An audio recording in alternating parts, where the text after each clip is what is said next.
Matinee, it's party time. Excellent, Mallard. Matinee, it's party time. Excellent. Welcome to our most excellent episode ever, you guys. We're going to be talking about Wayne's World today on Mallard Matinee.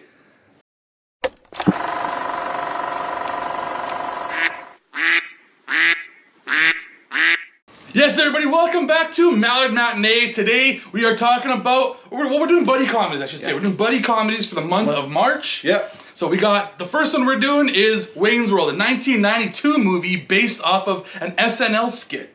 Yep. What was your first foray, and who are you that we can talk about here?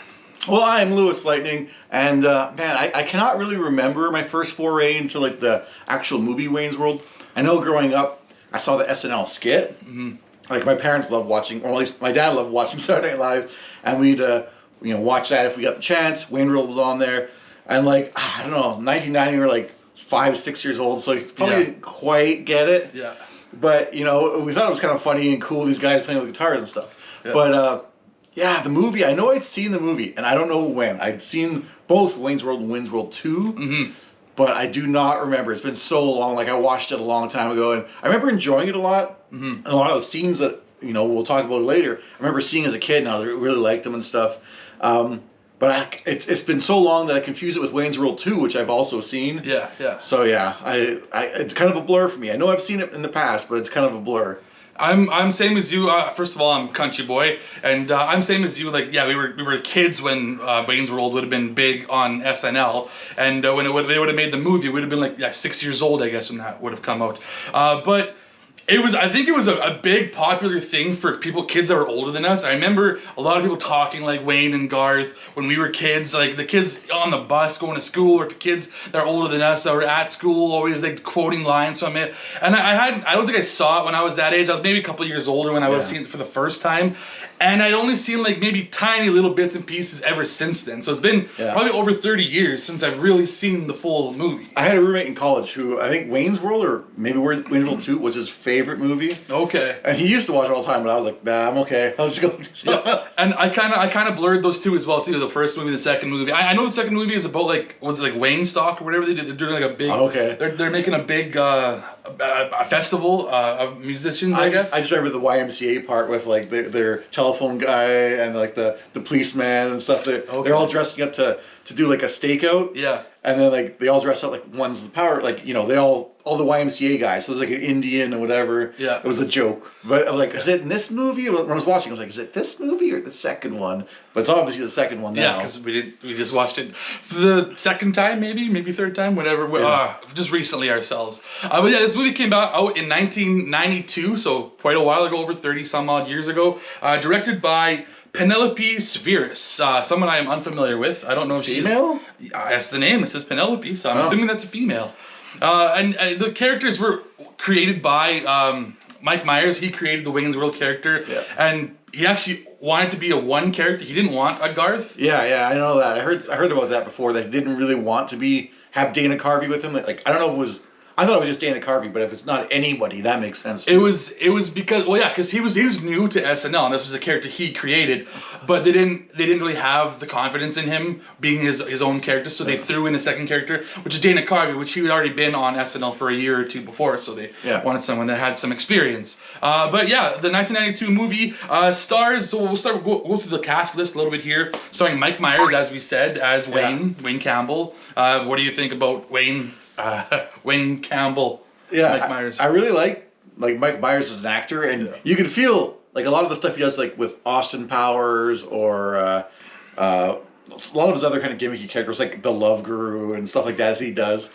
Like, I mean, Austin Powers has got a lot because there's also Fat Bastard, Dr. Evil, but you can kind of feel the essence of those characters coming through here. But this is still like his early attempts, and like it is a little bit juvenile compared to those other ones. Yeah, it is. I mean, and that's also kind of what makes the character, because he's supposed to be like a young juvenile himself. Yeah. But I think he's good. Like, he really feels like he embodies the role a bit. Yeah. I don't know. There's something about the way he moves too. Like it's just the Mike Myers walk and stuff. Like he's got that neck strut sort of thing when he walks. Well, even the part where he's arms like forward when he's in the bathroom and the way he kind of like moves his he walks with his legs like almost like an ape, like on his toes, but his back's out, kind of thing. He does say the arched sort of leg hunched forward a little bit. Yeah, absolutely. But yeah, I like Mike Myers a lot. But this is still when he's refining his craft. Yeah, I agree. It definitely feels like a young Mike Myers. I would say him doing Austin Powers is definitely more like him, like being able to go and fully flesh out a character that he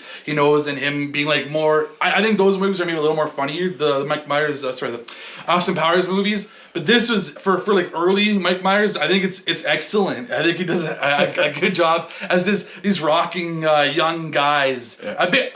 It reminds me a lot of Bill and Ted, I'll say, but not as stupid as Bill and Ted. Yeah. I think that's a lot of people's comparisons, and they'll say, "Oh, this is basically Bill and Ted."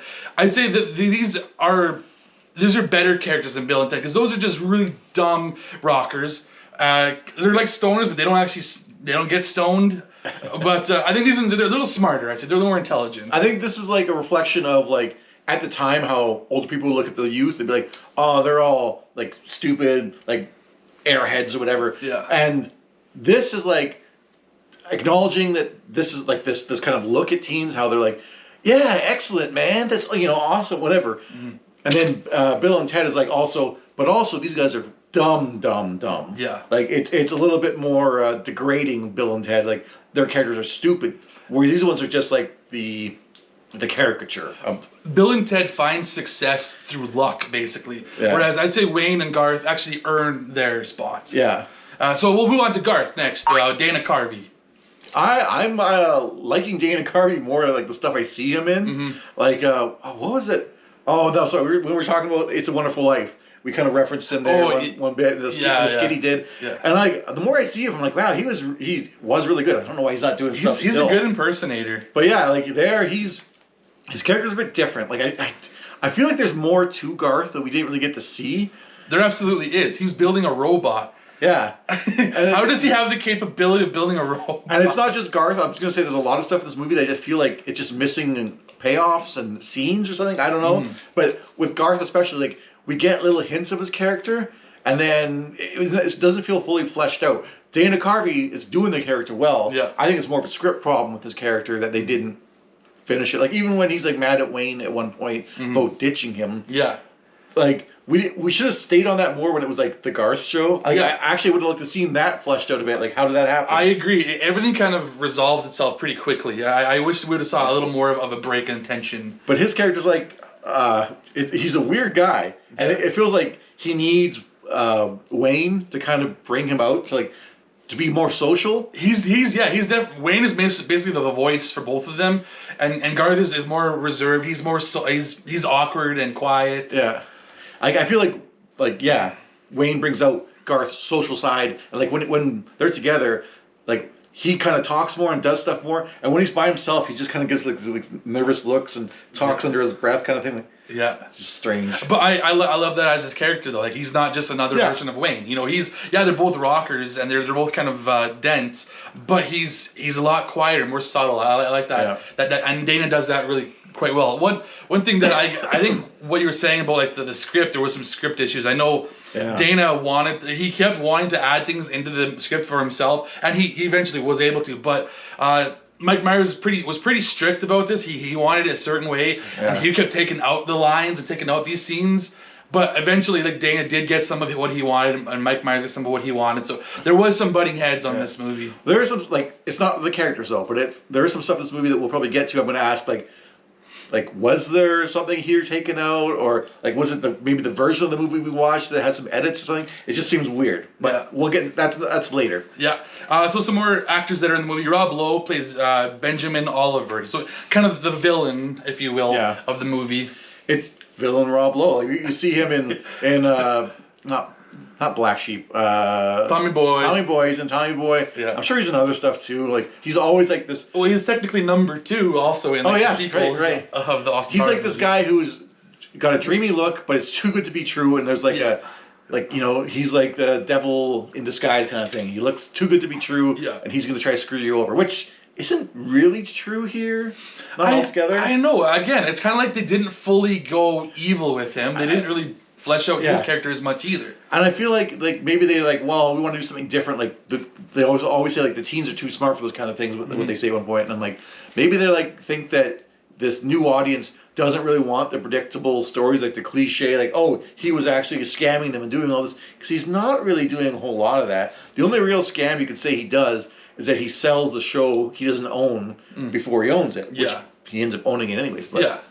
I think, like you said, Rob Lowe is basically the handsome, underhanded kind of guy. But again, he's not really that bad. Yeah. He's there, and he works for a bigger company guy that owns a bunch of arcades. It's funny because in a lot of ways he does the same thing that Wayne does. Like when they're both trying to romance Cassie, Cassandra. Yeah. Like Wayne learns Cantonese. Yeah. Rob. Well, I think he already knew Cantonese. Ben already knows Cantonese. And they kind of go back and forth to impress her, and it's like you guys are really doing the same thing. It's like maybe Rob just doesn't have the same. I say Rob. Ben doesn't have the same scruples that Wayne would. Yeah. But that's about it. And his scruples aren't even that bad. He's just a little bit more controlling. Yeah. Throws people to the side. Then we'll go, since we mentioned her, Cassandra's character is Tia Carrera. Yeah. She's very good looking. She's a beautiful woman. Yeah, absolutely. I feel like this is maybe one of her earlier roles because I feel like there's some stuff she doesn't feel confident in. Like she's on screen, I feel like maybe she's like reading lines or something. Like she just read the lines or something. I don't know. I was impressed to find out that all the singing that she does was actually her voice. Yeah, I saw on the credits afterwards it shows like all the songs that were in there, and then like they're saying this one sung by Tia Carrera. I was like, oh. Because she actually has a really good like rocking girl voice. I thought it was really well done. Like growing up, I didn't really watch this movie, but I had the album, like is actually album for Wayne's World, and I always listened to Bohemian Rhapsody, and I'd always listen to Ballroom Blitz, but it was her version of it. It wasn't like the sweet one. I have a note on that too. And I enjoyed the hell out of that song. I enjoyed it growing up. I was always listening to those two songs specifically. And I think she did a good job as her character. I don't think she is Cantonese technically, or maybe she is, but I know she's definitely from Hawaii. She's Hawaiian, or at least half Hawaiian. But I didn't fully look at her. She must be part Cantonese, because I know at one point she said she didn't quite know what Mike Myers was saying in Cantonese because he was just saying gibberish. So she must understand Cantonese. That was one thing when they were doing that. I was like watching Mike Myers. Like I actually went back and I was watching his lips like. No, it does seem like it's synced up. It doesn't seem like it's a voiceover. So maybe Mike Myers is saying these things. Yeah. Then we'll move on to Brian Doyle Murray, which is Noah, who bought the show, who owns a bunch of arcades. This is Noah Vanderhoff is his character's name. He's not in there a whole lot. Like I do like his voice, and I'm trying to remember. Like whenever I hear his voice, it reminds me of like I don't know where the character's from. I want to say it's like a Pixar movie or something that I just recognize that voice. I know. Maybe because my kids are so young, but we'd be watching a lot of SpongeBob. He played the ghost.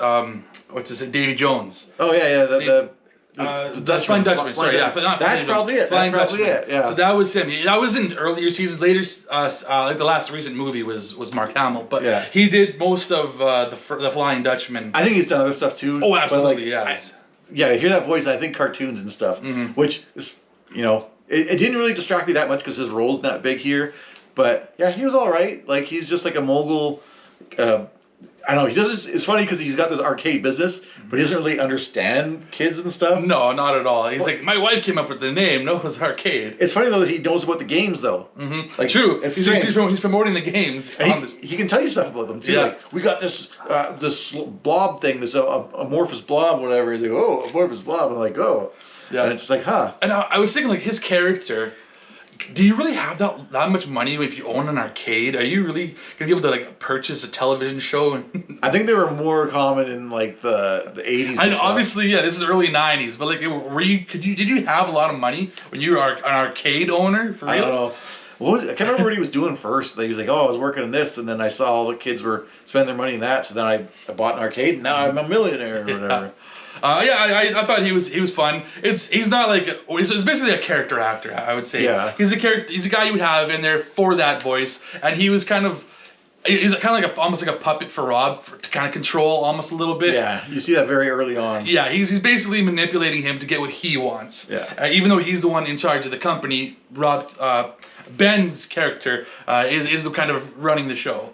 And then one last one is another female, Stacy's character, Lara Flynn Boyle. Yeah, I like Lara Flynn Boyle a lot. Like, Yeah. But here, Whatever happened to her? I don't know. It was after like Men in Black. I think maybe she did like one or two other things, like Men in Black 2. Yeah. Maybe did one or two other things and then just disappeared. Yeah, kinda. I don't know. But here, I feel like they didn't make her look that good. I don't know. Like I thought she was pretty. She was pretty, but I she think had like freckles. I think she could look better. I don't know. I think they worked against her natural style. I think they kind of made like a girl next door type of look is what they kind of went with. And that storyline just seems to go nowhere. That's what bothered me more than anything. I liked every time she was on scene though. She's always obsessed with Wayne, and I thought she did a good job. I thought she was hilarious as that character. And I thought there was going to be like some running, like it kind of seemed like there was a running joke that she's going to get hurt every time. Yeah. Because like she falls through a window, runs into a car. Yeah, her bike. Runs into the I'm car. like, okay. Yeah. And then it feels like maybe like 2/3 of the way through they forgot about doing more of that kind of stuff. Yeah. Then they bring her back at the end for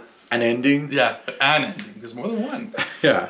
But yeah, I like her. She plays good crazy, I think. Yeah, I thought she was excellent. And I don't know if I'm gonna do like a slow run through like we usually do where we describe everything.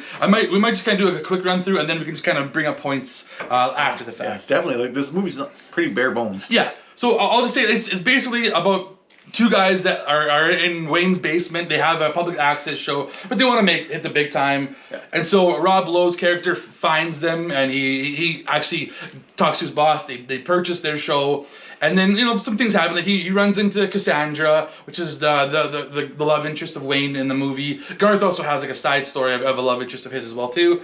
Yeah. Then he kind of gets jealous of Rob Lowe's character because he's also kind of infatuated with Cassandra a little bit. He's kind of hitting on her, trying to get her a show. So yeah, some stuff happens. He loses the show. He gets fired, and then it's basically the story. He loses the show, and then at the end, he doesn't get the show back. But there's just a bad ending, a medium ending, and a good ending. Which is the real ending? I don't know.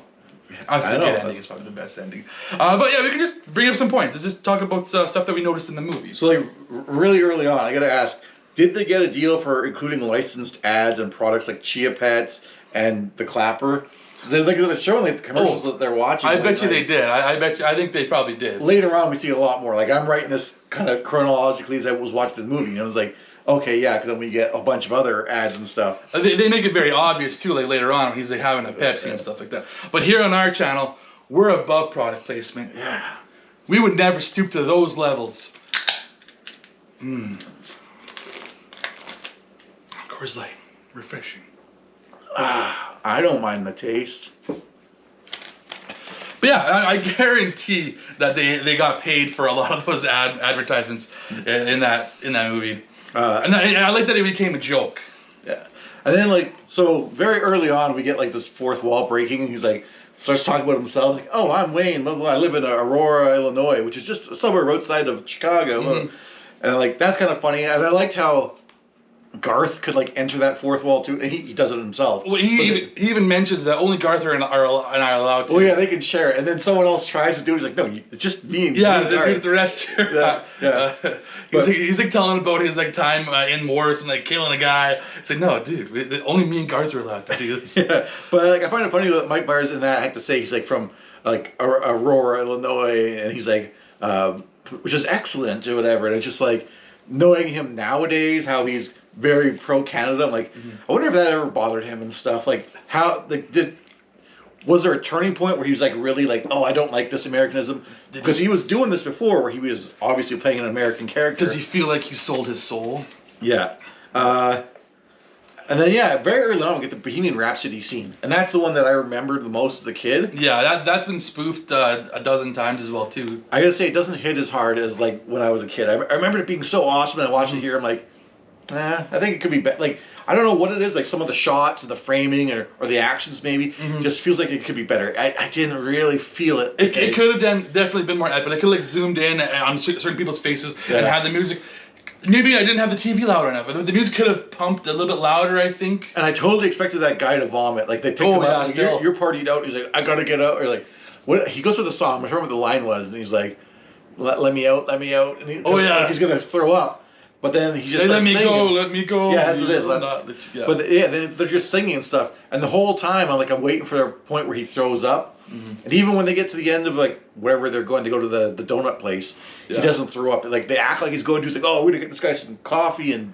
He gave Garth a guarantee that he will not vom. Yeah. That's what he said. But before we get too far, I just want to say the fourth wall breaking. That's well before Deadpool's ever done. You know, that's just saying. I thought that was pretty cool. This movie is quite meta. You know, it was pretty cool that they did that back in the early '90s. You never would have thought it'd be that meta back then. I wonder what would be the first movie to do a fourth wall break like that. Yeah, obviously this couldn't have been the first time to do it, but to do it to the extent that it does, I'm pretty sure this is probably the. I'm sure TV shows and stuff would have done it more. Like Wayne's World and SNL obviously predates the movie, so they would have done it there too and stuff. But anyways, when they get to the donut store, Ed O'Neill's character, every time I see him, I can only think of Al from Married with Children. Yeah. Doesn't matter. Even is it with Modern Family? Yeah, he's on that. I just still see Al. Doesn't matter who he is. He was in a show called Dragnet. I still see him as that. Well, I know Modern Family more than I know Married with Children now because I've seen that more recently and stuff. So I was able to not see him as Al so much. Yeah. I'll just jump into a little bit here too. When they were doing their public access show at the very beginning there, and the dude comes on with the suck cut thing. He never cuts Garth's hair at all. He just basically just sucks it. He's like, I was disappointed. None of his hair was cut at all. Yeah, that's a pretty shitty product, dude. I feel like it should have done Wayne instead, because I think Garth's hair is part of his character, the way it looks. If you change it too much, it's gonna ruin Garth. Yeah, true. But if you do Wayne does have long hair, but it's usually covered with a hat, and if you cut it a little bit shorter or something, no one would really notice. And also, that was the only little bit that we got of their show before they got bought and. Created a bigger show. I thought we could have used a little more of their show before we actually got to them being purchased and stuff. And so the guy who brings in the suck cut. Yeah. I don't know that actor's name, but I know him. I've seen him in other stuff. I like him, and even the guy who runs the cable broadcaster or whatever. That guy too. There's a lot of little character actors that I've seen. I like all these little actors. In this movie, who was the dude that was Rob Lowe's partner in him too? Yeah, he's a very character actor too. Russell. I know him from Ghostbusters 2. He's usually a dick. Yeah. This one he wasn't actually a dick. He just went along with Rob Lowe, and then he kind of went against him at the end there too. Yeah. I think there's probably a lot of SNL alums, or maybe even writers and stuff for backstage getting their time to shine. Probably. Because like I said, I love a lot of the tertiary characters in here. Well, even Brian Doyle Murray, that's Bill Murray's brother, right? Okay. So I don't know if he was working for the company or if he's hey, Bill, you work for me? Sure, come work for this movie here. And I felt like there was a lot of actual rock musicians, or musicians in general, maybe not rock, that were in this movie. I don't know, obviously Alice Cooper, but the people in Tia Carrere's band, I feel like I'd seen some of them before. Oh, maybe it might actually be from a band or something. I watched the credits and I don't recognize their names, but it's I don't know the names of a lot of the backup singers and or backup musicians in a lot of bands and stuff like Aerosmith with Steven Tyler. Yeah. Was it The Edge is with U2? Yeah. I know a couple of guys. Edge and Bono, yeah. But you ask me someone had a keyboardist. I don't know any keyboardist. Drummer of some sort, yeah. Exactly. So these guys, there's probably some musicians in here that, I know their bands, and I can kind of recognize them from seeing them there, but I just don't know their names. Did you know that for Bohemian Rhapsody, apparently Lorne Michaels, he didn't want to use that song because it was going to cost through the roof. So he really didn't want it. Mike Myers pushed for it. And Lorne Michaels was saying we should get something more recent, get something from Guns N' Roses, Welcome to the Jungle or something like that. But Mike Myers pushed for it, and apparently they did a big resurgence of Queen, they were number 2 on the charts after this. Yeah, I did hear that. I couldn't remember the exact details, but it was that whole scene was kind of iffy because they wanted the song, but they didn't want to get Mike Myers and his. Maybe Dana Carvey wanted the song, but not the studio. And Dana Carvey didn't even know the words to the song. Oh, it doesn't? He actually never learned the song. When you see him mouthing the words, that's him literally not knowing the words to the song. But I was gonna say, talking about the musicians, the drummer in Tia Carrere's band, he looks like the wrestler S.A. Rios. I just gotta say, he looked like S.A. Rios, and I was just from WWE or WWF. I think it was before they did the name change. I'll have to find an image of him when I edit it. And then yeah, because they're at this point. Like there's a point where she comes off the stage when they first see her, and there's like a fight going on, and she does like a kung fu kick thing. Oh yeah, that looks so awkward. She didn't look comfortable doing it at all. Well, she's also the Relic Hunter as well too. The Relic? There was a TV show called Relic Hunter. Okay. It was basically like a ripoff of Lara Croft Tomb Raider, but it was like you tell it was like a Canadian TV show budget. I never really liked it. But it was basically, that's what it was. It was like Tomb Raider, and Tia Carrere was the main actress. She looks very awkward in it. Like, I feel like this is more of her inexperience showing through. Another musician I wrote down here, but we didn't even mention yet, like, was the security dude going into her show was Meatloaf. I saw Meatloaf in there, like in the credits. Yeah. And it says, I think it says his name or something. I'm like, his name was Tiny. I don't remember it. And I was like, okay. Yeah. He had a very brief moment, but he's like, oh, I noticed him right away. He's like, oh, it's Meatloaf. That's cool. And then one thing that I saw is that Ben, Rob Lowe's character, is driving his car. It's like so weird. It feels out of place. Like it's like an older 50s, 60s style car. Yeah. Nice cherry red convertible kind of thing. But I feel like in the 80s, 90s, you'd want something more. Yeah, like a more sports. Like a Porsche or Ferrari or something sort of like convertible that. of some sort. Feels out of place. And like a newer, not a vintage. Yeah. It did seem like something that he wouldn't be driving. It's a nice car. I have no problem with it. It just feels out of place for we want to show this modern executive. He's so rich and powerful. That he drives a really old car. I did notice that as well too. It did seem a little bit odd for his character. Yeah. Didn't seem like it. Oh yeah, and then they're playing hockey out in the street, and Stacy comes by. Yeah. And she hits that car, and I'm like, "That's got to be a dude, right?" And I watch, yeah, it is. When it cuts to her hitting that car, I pause it just right now, and you can see this guy's face totally. The stunt man. But yeah, and that's definitely got to be a Mike Myers thing, bringing the hockey out into the street. That's a Canadian thing, playing hockey. Car, moving the net and stuff like that.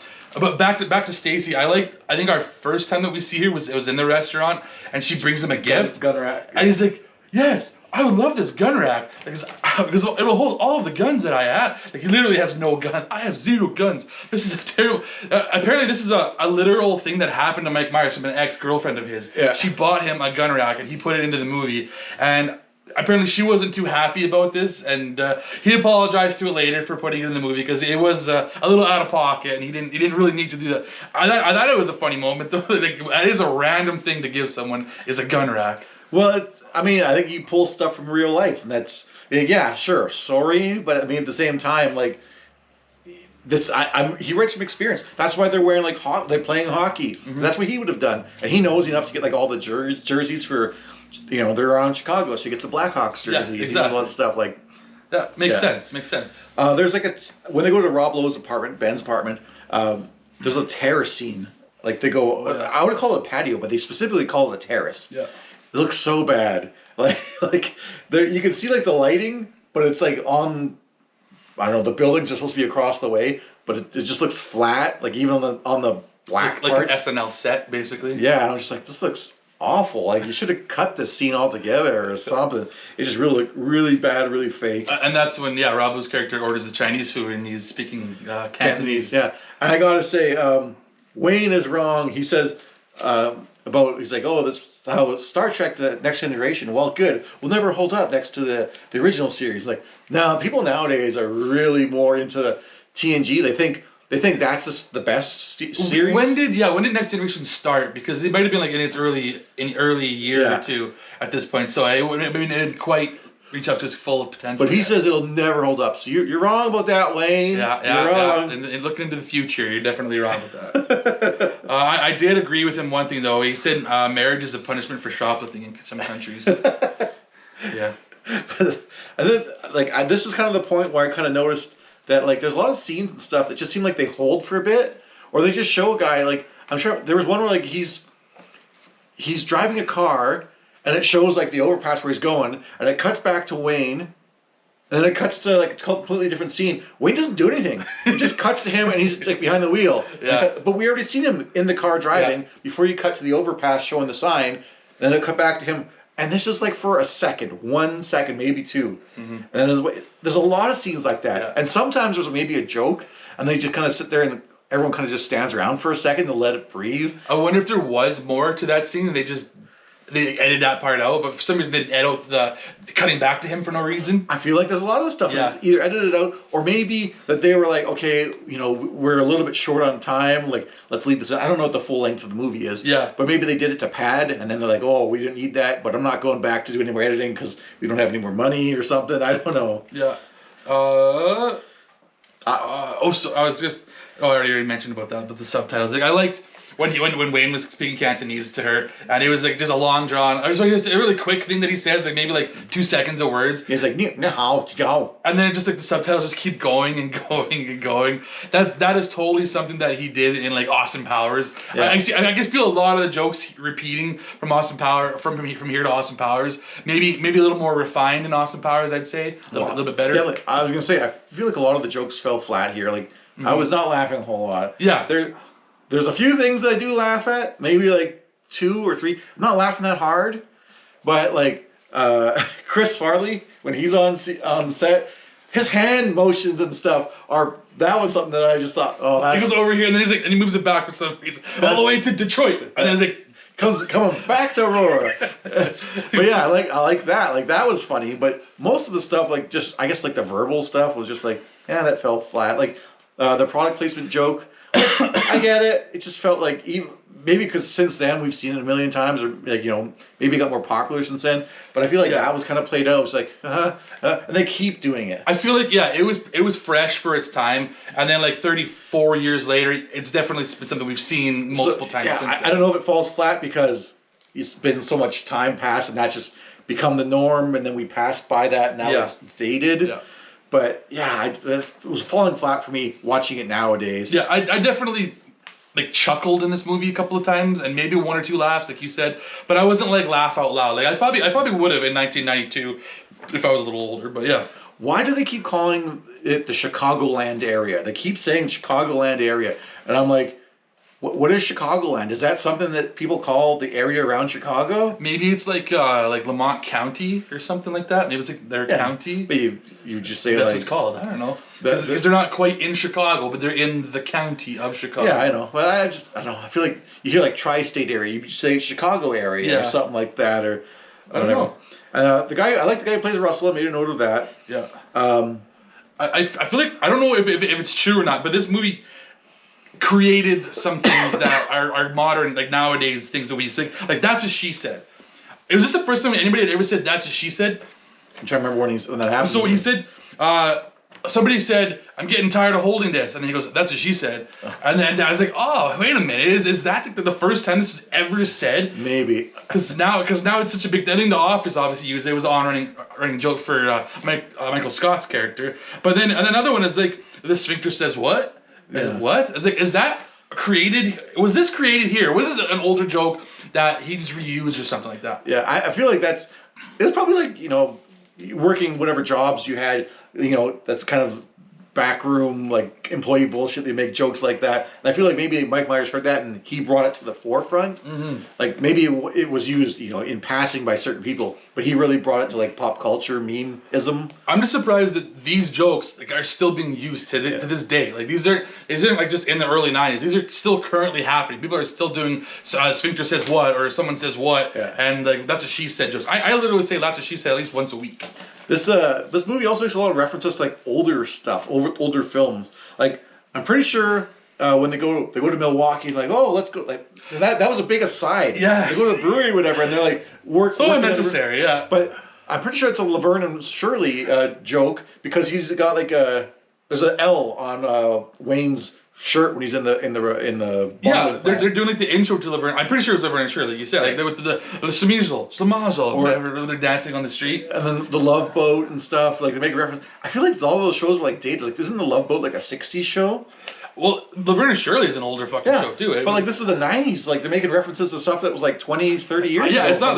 They're not recent. Yeah. Like the only recent one that I would say for this movie would have been like the John Connor Terminator 2 joke. That one was because that movie was like what came out like the year before. Was that the same picture though? I was trying to look at the picture. I couldn't tell if it was John Connor or not. It didn't look like it to me. Yeah, it looked like a random kid. Yeah, it didn't quite look like him from what I could tell. And apparently, in an interview from like 2013, Mike Myers said he didn't know how that joke was gonna land. He's like he didn't really want it in there, but he said that it did gangbusters apparently. Like it was I feel everybody reacted to it in the yeah, theaters. it just feels like a weird aside though. That to me, watching it was like, oh, It's almost like they threw everything in this movie that they could think of. yeah. Basically. There's no connections to it. Like a lot of stuff. Yeah, I mean, it almost felt like a Family Guy episode or something. The way that they just did random shit. It was like, we people are gonna laugh at this. It makes no sense in the story, but we're gonna do it anyways. And then like Wayne and Cassandra have like an argument because he thinks that she might be sleeping with Ben, Rob Lowe's character. Yeah.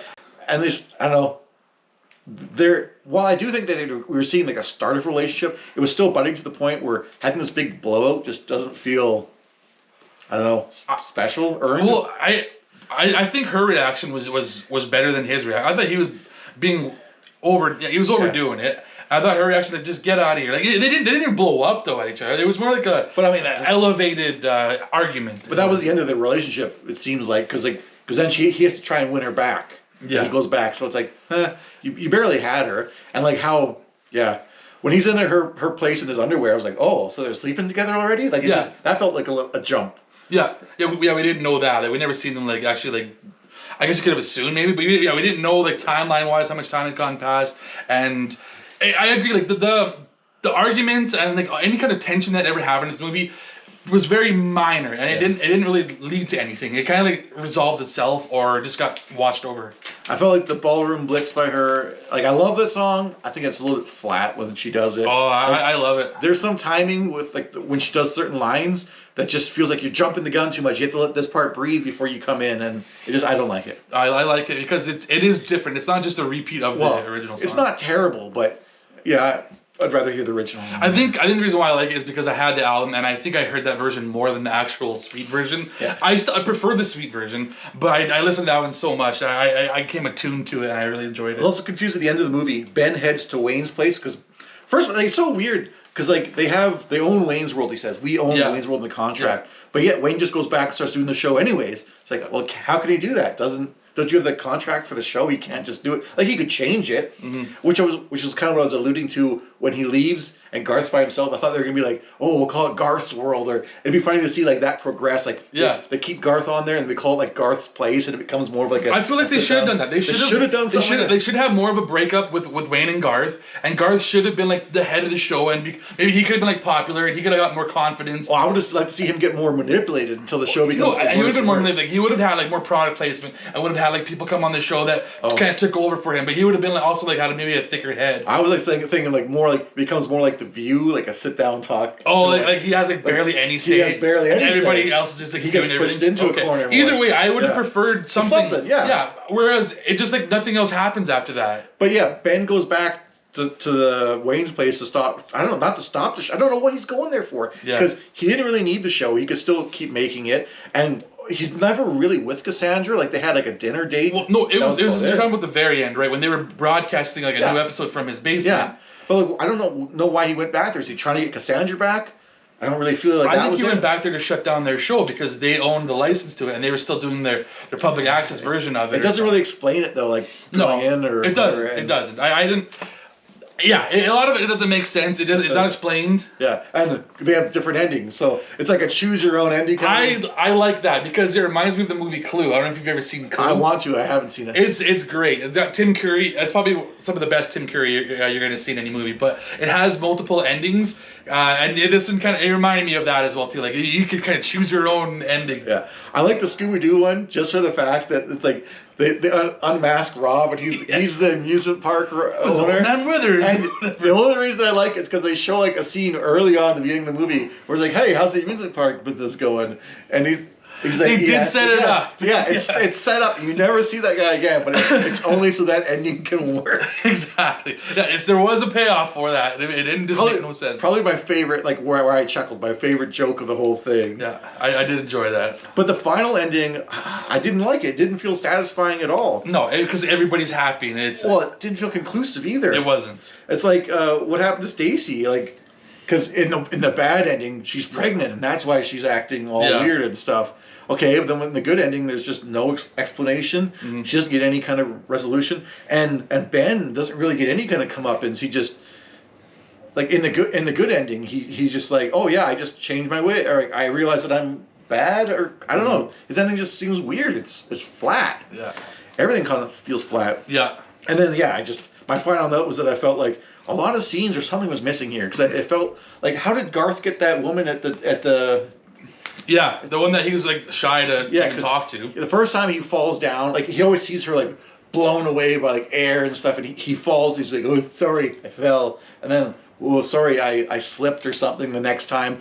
But then when Wayne comes back to apologize, he's like, yeah, you got to get, be confident with women. That's how you get him. He looks at her and like gives her a wink, and she like looks back and winks at him. It's like, wait, are they together? Because we've never seen him go and successfully talk to her or approach her or anything. You saw him like looking at her in the donut shop the one time, and like Foxy Lady was playing and stuff like that. Yeah. He was like mouthing the words and doing a bunch of moves towards her and stuff like that. But that was all in his head though. It's not like he actually did that. Now you say that there's that part where he opens the door in the donut shop. It's like says keep out. He opens it and it shows like all these guys training.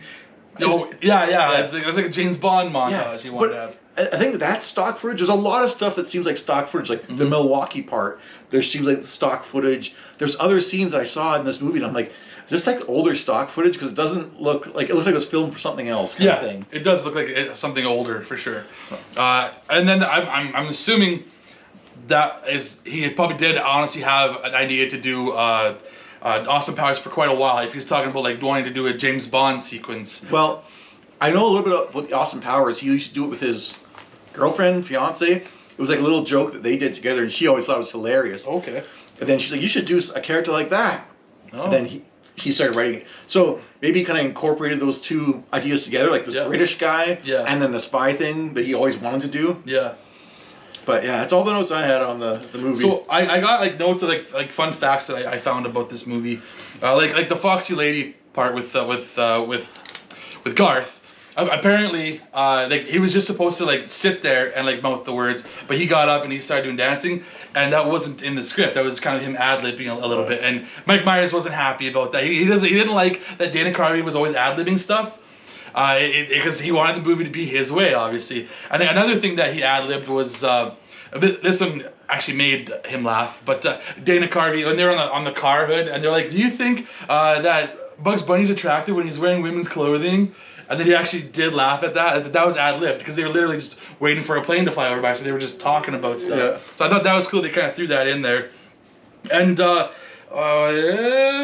had a few more other things as well too, like oh man, I got right here. Oh yeah, Tia Kerman, her vocals.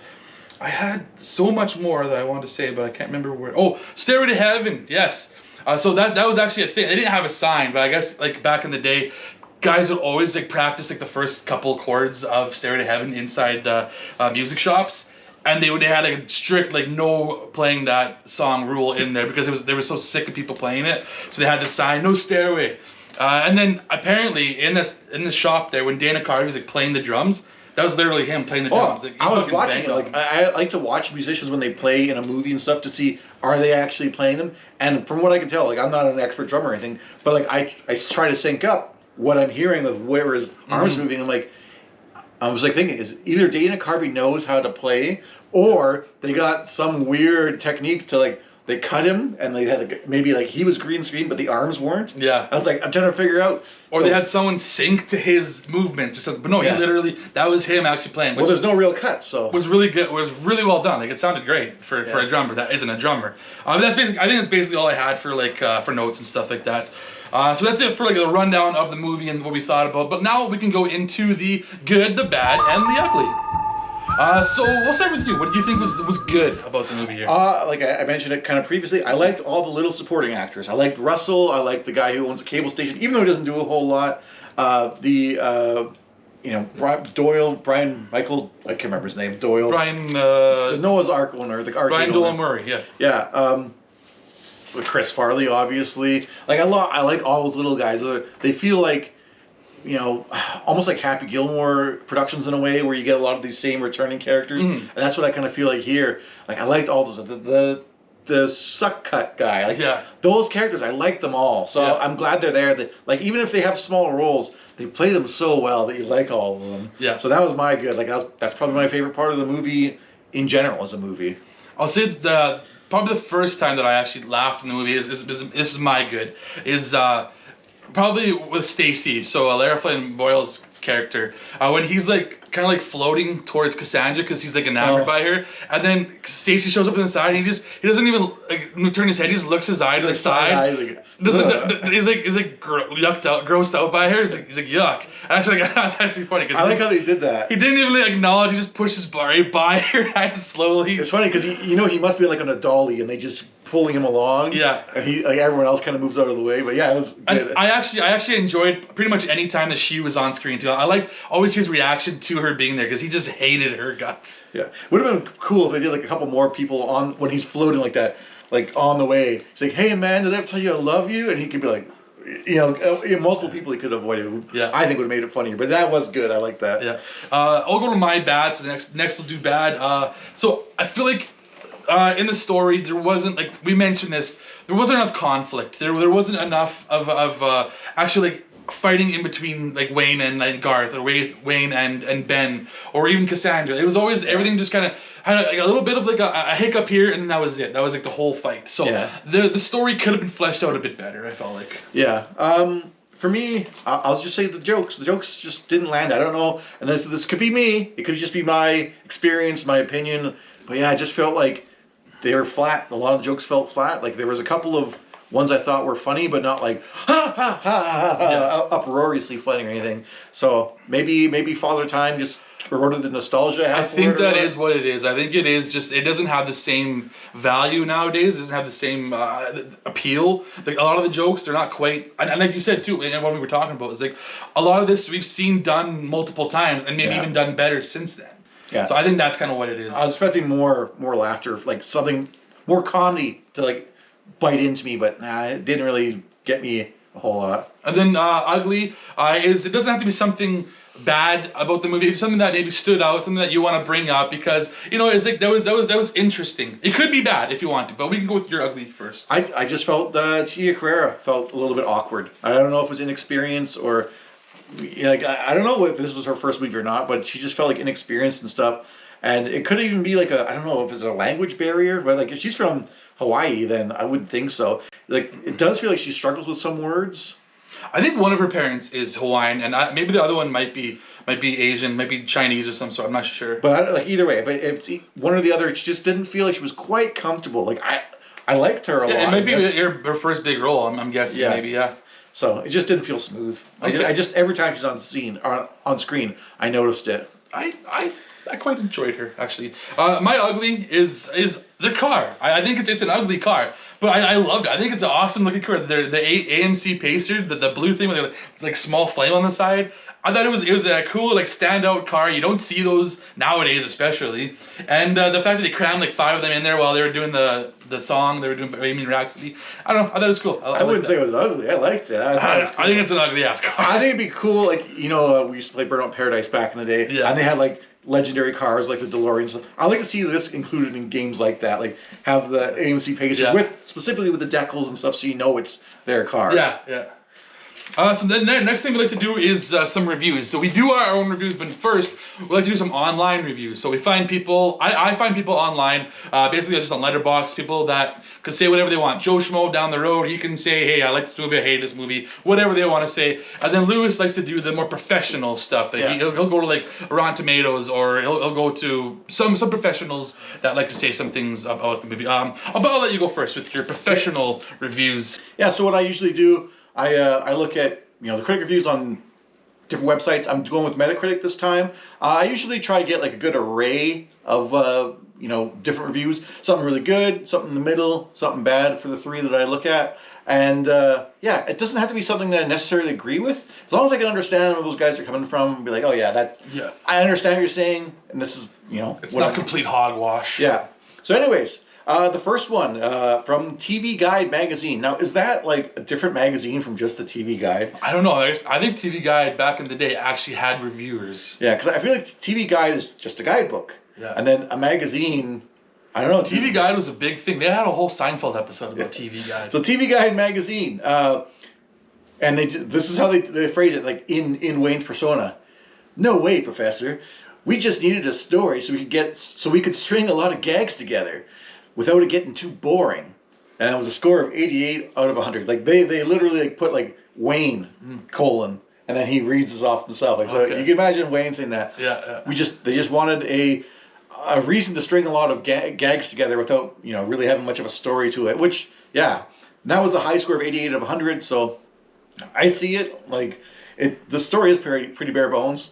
Yeah. Wayne has a successful show, meets a girl gets an executive involved. The executive kind of screws him a bit, tries to get the girl, and then he gets it back at the end. Yeah. That's the story in a nutshell. Yeah, very, very basic. Yeah. Kind of my middling review that I found was from USA Today.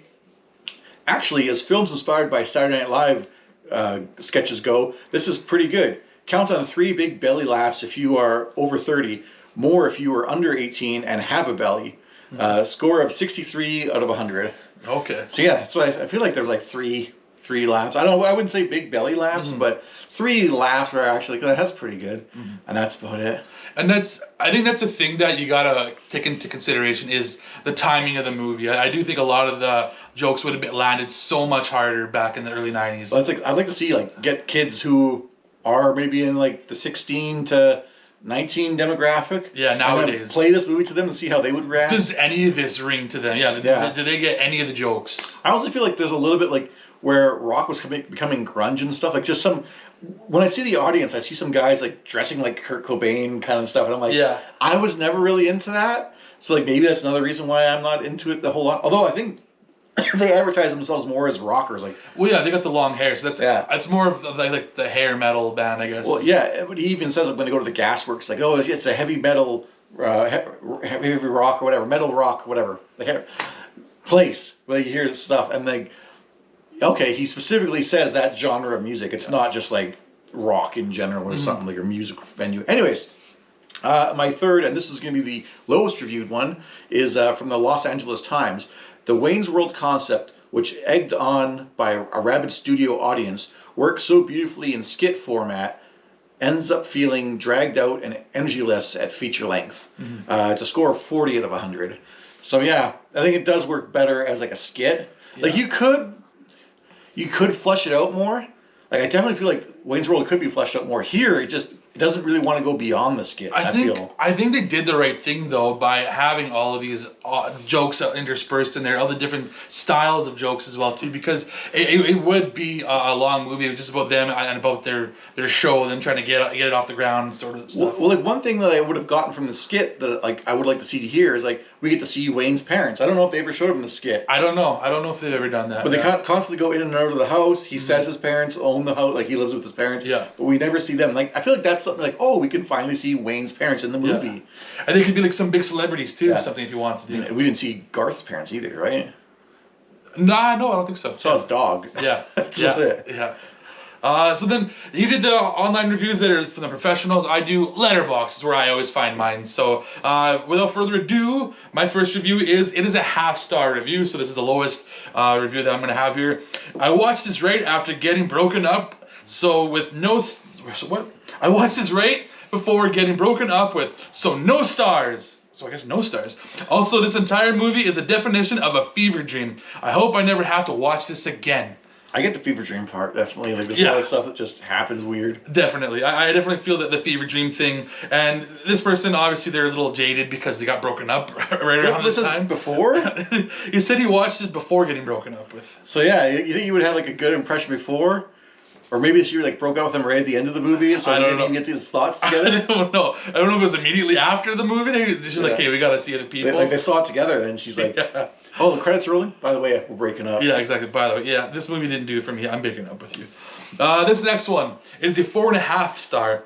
Love it or hate it, and I lean more toward the former than the latter myself. Although in this case, it's more of a warm affection. You have to admit, the film is a heck of a cultural time capsule, and I agree. It is a cultural time capsule. Like I said, a lot of the references are very in that time. Even some of them are older references that aren't even of that time. But it is a time capsule, and it was It was huge though at the time. I remember Wayne's World was a big thing back in the 90s. Like everybody was talking about it, either the movie or the skits. People were quoting this constantly, and it was everywhere. I remember posters. I remember people having VHS. I think you could buy the VHS at McDonald's at one point. It was one of those VHS I think you could buy there. I don't know if I'd say it's cultural time capsule is all. Like I'm just trying to think of stuff that to me feels distinctly 90s in that movie. I just like I don't know, most of the stuff like the rock music and stuff I kind of attribute more to the 80s. And then I don't know. There's nothing that I could feel like screams 90s to me and all of that. I don't know. The fashion was definitely 90s. The way they talk, like excellent, and I don't know. Even rockers nowadays wouldn't say excellent and stuff like that. Like maybe that. Like Wayne's just a black shirt and jeans. It's not like his is anything. Yeah. It's Garth that kind of has like the plaid, which is more kind of the grunge. Although he's not grunge. No. He's got that, which is a little bit more into the 90s. But yeah. I think it means it's a time capsule, and like this movie exists for this time, and it was of its time. Maybe I don't know. Anyways, my next one is a 5-star review, so this person really liked it. One of the best comedies ever made. The reason is the variety of supporting characters that fill aura. There are a dozen more minor characters that have uniquely funny moments, which you'd mentioned. Plus, everyone sincerely wishes they knew Wayne, Garth, and Cassandra. I don't know about like if everybody sincerely wishes they knew Wayne, Garth, and Cassandra, but Cassandra maybe more so. She was a big star in the movie. But yeah, I can see that. It's definitely got a lot of fun minor characters in there as well too, like we mentioned. Well, everyone in the movie does seem to like Wayne and Garth. Like they run into like the police officer who even though he tries to be like an authoritarian, he does watch. He's like, not that I've ever watched it. He's like, true. There's nobody that really hates them. Like even Rob Lowe's character, I don't think. He may not get them, but I don't think he hates them anyway. He fires Wayne because he's kind of being an idiot on the show, making fun of their boss. Oh, well, the amusement park owner, he tried to get them. That was his whole plan. Yeah, that's true. He's the one stand-up that doesn't like them. But which ending was that? Was it the real ending? Yeah. That is the online reviews. Next, we'd like to do our own reviews and do a little quick synopsis of what we thought of it. So myself, I'll go first. I do like this movie. I do think it is a movie of its time, but I can't deny the appeal and the kind of like the staying power that it had. It's kind of like an Austin Powers movie where people are quoting it. It's kind of like even like a Borat, I would say. People quoted the hell out of that movie. It feels like it's one of those comedy movies that it was so huge, and that's kind of a reason why I have it as like maybe like a 7. It brings it up to a 7, whereas.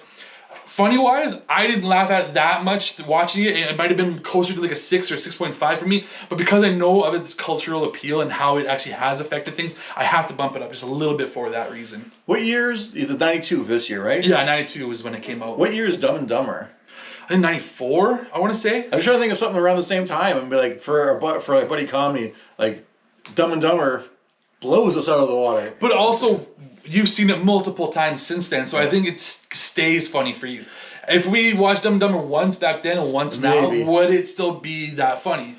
I don't know, but I would like to look at something else then that is funny. But also, Dumb and Dumber doesn't need to like reference other things, whereas it's funny on its own. It's its own references. This thing does so many references, whereas some of those jokes are like a time of its own time. Yeah. Yeah, so you did yours. I'm going to go with 7.0. I think I said that right. Yeah, 7. Yeah, you said 7. Okay. So for me, like, yeah, I remember liking this a whole lot more. It I thought it'd be like a nostalgia trip watching this. It ended up not really. Like it faded nostalgia, I guess. Like looking back, I'm like, yeah, I kind of think, okay, I get it. Maybe it's just not that great. It kind of lessened its appeal to me. I thought like the side characters great, like that guy in the 5-star review. I loved all the side characters. I wish they had a little bit more presence on screen. Like a lot of them, like that the guy who owns the cable station. He like meets with Rob Lowe. The next thing we know, he's lost his job. He got a pink slip. It's like, what happened there? I think he talks to Wayne like once in the movie or something. I don't know if he even does. It just seems so weird. Like I like all those characters. I wish there was more to that, and I feel like that's what's missing. Maybe a lot of the stuff that I liked was in the sequel, and I got that mixed up in my head. Maybe we gotta watch the sequel. Maybe the sequel's better. Yeah. But yeah, so for me, the jokes just landed flat. A lot of it. Tia Carrera, like I still liked her and stuff. I just feel like she needed to maybe go through the lines a few more times or something. That she didn't feel quite confident. Like take a couple more takes or something. So I was giving this a 6 out of 10 overall. Like It's good. Like, I know previously I gave like I think Waterloo a 6, and it was like, movie's okay. I don't see myself going back to it and watching it again, which is probably why I hadn't watched it in like a decade or two. Yeah. I think I'll probably rewatch this at some point in the future. Not the near future. If it's on TV, I'd be like, oh, okay, I'll just keep watching it because it's already on. Yeah. But yeah, that is our reviews, what we thought about the movie. Where can we find yourself? I am on Twitch as The Lewis Lightning. That's all one word. I got some gameplay of, something fresh and recent. I don't know what it'll be. Like, maybe it'll be Assassin's Creed Shadows. Maybe it'll be High on Life 2. Maybe it'll be that new God of War. The Sons of Sparta. Yeah. I don't know. We'll be playing something. You can check that out. And you can find some of my older videos on YouTube as The Lewis Lightning. Same thing, all one word. I got some stuff from like the PS3 era. You can check out on there. And you can find me at a couple of different places, countryboy_9 or countryboy9er as well. I'm on YouTube where I unbox a bunch of stuff. I'm also on Instagram and I'm on Letterboxd where I do reviews. If you want to see this kind of in a shortened form, what I thought about the movie, go ahead and check me out there. I'm also on like the X or Twitter, whatever you call it. A bunch of different places. Check me out. I have a lot of fun. But you can find both of us on another channel called Wasted Opinions, where we got another guy with us and we talk about movies, TV shows, comic books, wrestling, food, whatever you can think of, we've talked about it. We have a blast on that channel. He's like our Ben to our Wayne and Garth. He's the Ben. Yeah, he's a real sourpuss. But that's going to do it for this episode. If you like this episode or any other episode that we do, sure, put some comments down below, hit the likes. I also want to know what your reviews are. Maybe I'll read your review in a future episode. If you guys want to review some movies that we talk about, let us know. I would love to do some reviews of your guys, just some talking about your guys' reviews. But that's going to do it for here. For the time being, I guess that's it. Party on, country boy. Party on, Lewis Lightning. Next time we're going to watch It's Pat. Oh, no. Oh, what movie are we watching next? Well, it'll be... We usually say that what movie we do next. Well, next will be Weird Science. We're going to be watching Weird Science next. So stay tuned. We're going to be watching Weird Science before the end of the month here. So yeah. We do 2 movies each month. So Weird Science is the next one. Stay tuned for that. See ya. Party on. Party on.